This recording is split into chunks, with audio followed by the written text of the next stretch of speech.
Hey guys, Trickster here, and I want to take a look at the races and classes of the new game, Dungeons & Dragons NeverWinter. Dungeons & Dragons NeverWinter is a free-to-play MMORPG developed by Cryptic and published by Perfect World Entertainment. So without further ado, let's go ahead and get started. This is the human, and I'll read the bio here for you. Of all the civilized races, humans are the most adaptable and diverse. Human settlements can be found almost anywhere, and human morals, customs, and interests vary greatly. Let's look at the racial abilities. Versatile defense increases your defense by 3%. Ability scores +2 to any ability score. Heroic effort. You gain an additional heroic feat point at level 10, 15, and 20. And here we have the male character model and the female character model.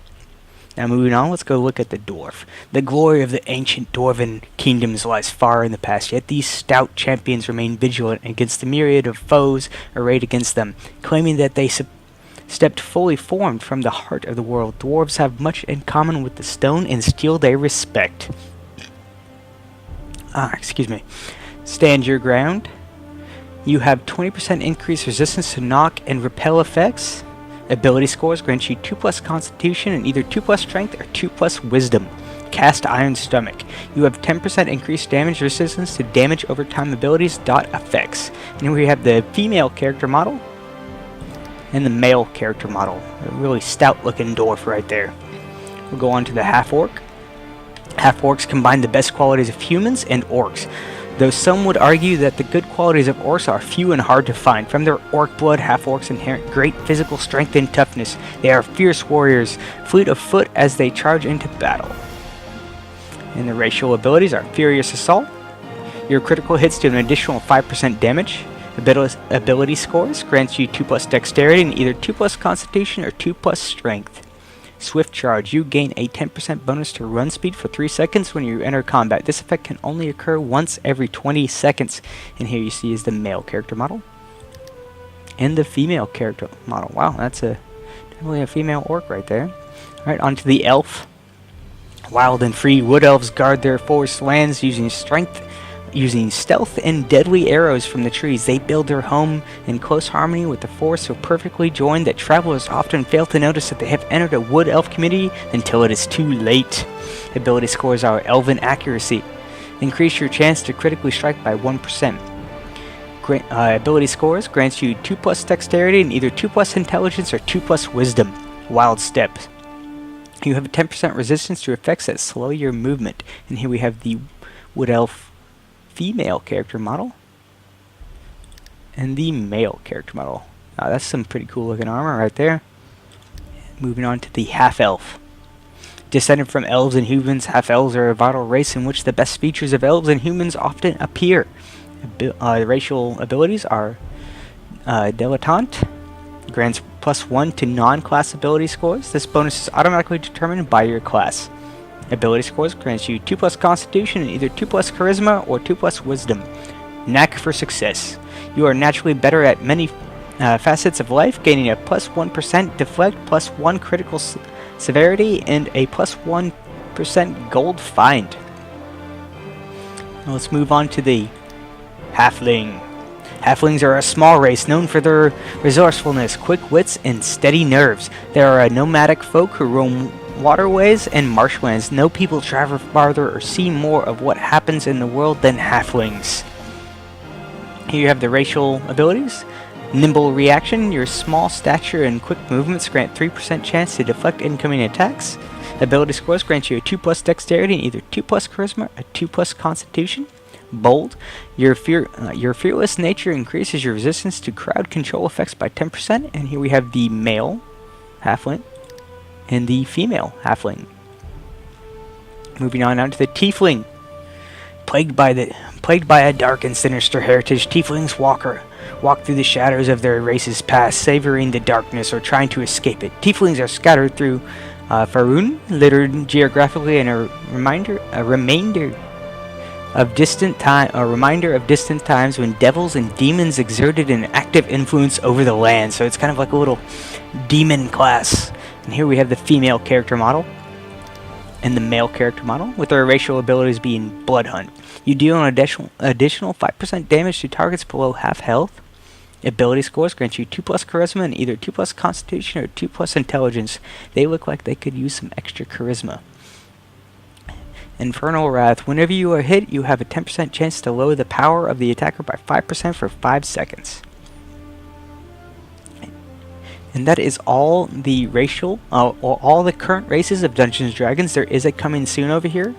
Hopefully soon they will add this new race. I'm very interested to see what it will be. So let's go ahead and pick a human here and move on to the classes so I can show you some of the classes available in the game.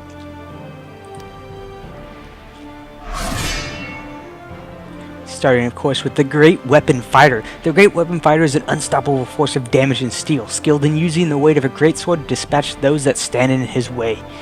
The epitome of strength, the Great Weapon Fighter is also resilient enough to defend allies in need. And here we have some skills down here. We have Sprint, which is your shift key ability. Enhance your run speed, allowing you to rush targets and avoid attacks. Punishing Charge. Rush forward, passing through enemies, and strike them along the way. Avalanche of Steel. Leap into the air and come down with a crushing force that leaves your enemies prone. Dungeoneering. You can detect secret doors and triggers. You can see traps and collect artifacts to sell. That is the Great Weapon Fighter. Let's move on to the Trickster Rogue. The Master of Stealth and Misdirection. The Trickster Rogue maneuvers across the battlefield and strikes in the shadows with paired daggers. The Trickster Rogue dodges in and out of melee, inflicting massive damage on foes with a flurry of deadly blows. Of course, he has Stealth. Bait and Switch. Jump backwards, dropping a decoy in your place. Any enemies that are near the decoy will attack it instead of you. Bloodbath. Flash around the battlefield, slashing into your foes so quickly that you cannot be targeted. Thievery. You can see and disarm traps, preventing you from taking damage or getting stuck. You can also collect artifacts of stealth from special thievery objects. The Devoted Cleric. The Devoted Cleric is a devout healer committed to preventing injury, restoring health, and faith in the divine capable of enforcing discipline on the battlefield with a combination of territory control and righteous holy damage. Precise zone placement and strategic calculations are necessary traits for the Devoted Cleric. Astral Charge. Toggle between the enemy or ally version of your right click power. Healing Word. Apply a regeneration effect to both you and your target. This power has 3 encounter charges, and recasting on affected ally will extend the duration. Flame Strike. Raise a column of holy fire that knocks targets upwards and then splashes down in a wider area. Religion. You can interact with religious objects and collect artifacts to sell from them. The Guardian Fighter, your main tank. The Guardian Fighter is a courageous and stalwart, superior at defensive maneuvers, and is no stranger to hand-to-hand combat. Heavy plate armor and shield make the Guardian Fighter a durable mainstay on the battlefield, while trusty longsword and focused aggression cut through foes that stand in his way. We have Guard. Block all incoming damage in front of you with your shield. Enforce Threat.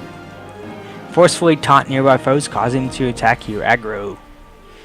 Fighter Recovery. You steady yourself and gain vigor for the fight to come by temporarily healing for a large portion of the damage you deal. Dungeoneering. You can detect secret doors and triggers, you can see traps, and collect artifacts to sell. And our last class here is the Control Wizard. Control Wizards harness the powerful arcane energies to restrict, crush, and debilitate their foes. Wielding a magical orb, they are capable of unleashing torrents of damage and use ice and force to manipulate the movements of unwitting creatures. Magic Missile.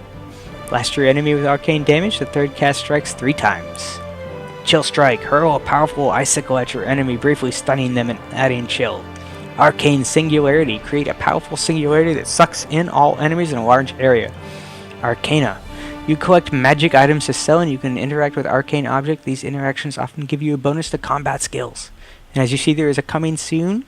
I really hope this will be a ranger, because I have no idea why this game does not have a ranger. And if you look at the graphic available, I do see what looks like an arrow up there, an axe. I can't tell you what this is, so but I hope it is a ranger, because I have no idea why this game did not come with a ranger. Alright guys, that has been a look at the races and the classes available in Dungeons & Dragons. If you want to see more, maybe the intro video of the game, please hit me up, leave some comments below, subscribe. I'll always appreciate it. Alright YouTube, later.